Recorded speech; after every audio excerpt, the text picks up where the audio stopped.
మార్కాపురం పట్టణ కేంద్రంలోని జిల్లా పరిషత్ ఉన్నత పాఠశాలలో జనగణనపై 2027పై శిక్షణ కార్యక్రమం నిర్వహించారు. రాష్ట్ర ప్రభుత్వం మరియు జిల్లా కలెక్టర్ ఎం. విజయ సునీత ఆదేశాల మేరకు ఈ కార్యక్రమం చేపట్టినట్లు మున్సిపల్ కమిషనర్ నారాయణరావు తెలిపారు.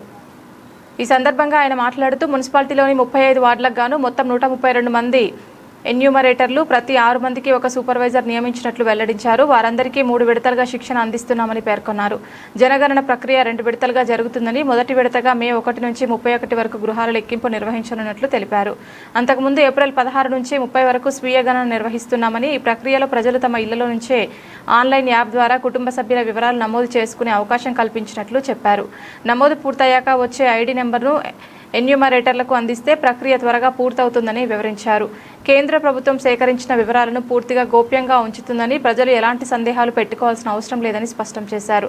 పట్టణ ప్రజలంతా జనగణన 2027 కార్యక్రమాన్ని విజయవంతం చేయాలని పిలుపునిచ్చారు. అందరికీ నమస్కారం.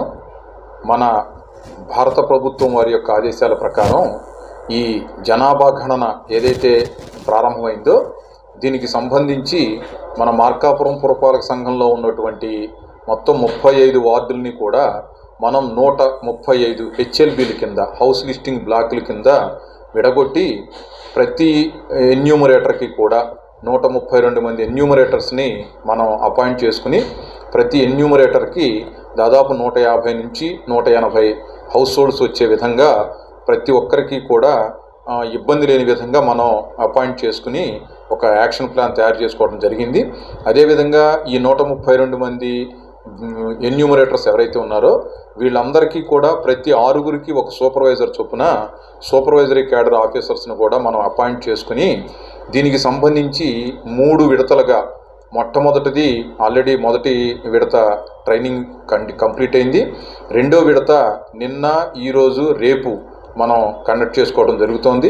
అదేవిధంగా మూడో విడత కార్యక్రమం ద్వారా మొత్తం 132 మంది ఎన్యూమరేటర్స్కు, సూపర్వైజర్లకి కంప్లీట్గా దీని మీద పూర్తి స్థాయిలో ఏవైతే ప్రజల వద్దకి జనాభా లెక్కల కోసం వెళ్ళినప్పుడు అడగవలసినటువంటి క్వశ్చనీర్ ఉందో దానికి సంబంధించినటువంటి అవగాహన, మరియు అక్కడికి వెళ్ళినప్పుడు వచ్చేటటువంటి మన లెక్కల ప్రకారం ఎలా వాటిని రిసీవ్ చేసుకోవాలి, ప్రజలతో ఏ విధంగా మెలగాలి, ప్రజల నుంచి అవసరమైనంత సమాచారాన్ని మాత్రమే తీసుకునే విధంగా మనం వారికి ట్రైనింగ్ ఇవ్వడం జరుగుతోంది.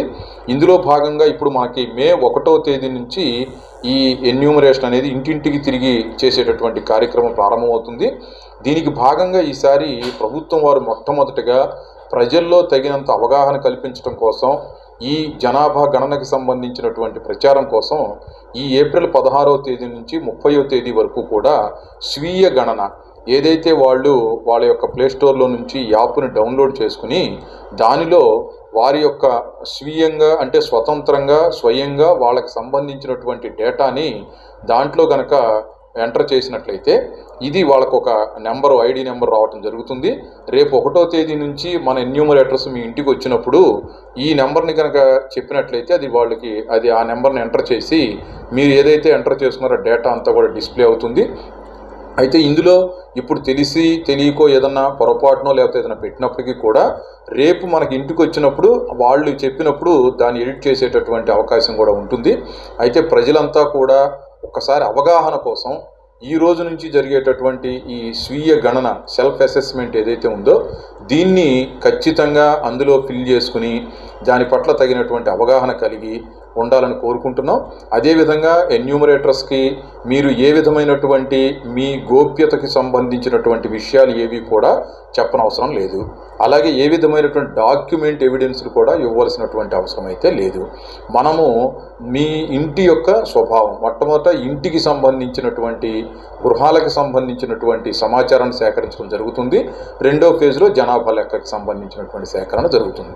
ఇందులో గృహాలకు సంబంధించి అడిగేవన్నీ కూడా గృహము ఏ కండిషన్లో ఉంది, టాప్ ఎలా ఉంది, టాయిలెట్స్ ఉన్నాయా లేవా, వాటి కండిషన్ ఎలా ఉంది, వీటికి సంబంధించినటువంటి ఇన్ఫర్మేషన్ మాత్రమే మిమ్మల్ని క్వశ్చన్ రూపంలో ఉంటుంది. ఎక్కడా కూడా కాగితము, కలము వాడి చేసేటటువంటి సర్వే కాదు. పూర్తిగా ఆన్లైన్లో ఇది యాప్ బేస్డ్ సర్వే. దీనికి సంబంధించి గోప్యతని 100% పాటిస్తారు. ఎక్కడా కూడా ఈ సమాచారాన్ని లీక్ చేసేటటువంటి అధికారం ఏ ఒక్కరికి కూడా లేదు. ఆ విధంగా ఎవరైనా గనక సమాచారాన్ని వేరే వాళ్ళకి లీక్ చేసినటువంటి విషయం గనక మీరు గుర్తించినట్లయితే వెంటనే గనక మా ప్రిన్సిపల్ ఛార్జ్ ఆఫీసర్ ఎవరైతే ఉన్నారో వారి దృష్టిలో పెట్టినట్టయితే కనుక ఇమీడియట్గా సంబంధిత సిబ్బంది మీద యాక్షన్ తీసుకోవడం జరుగుతుంది.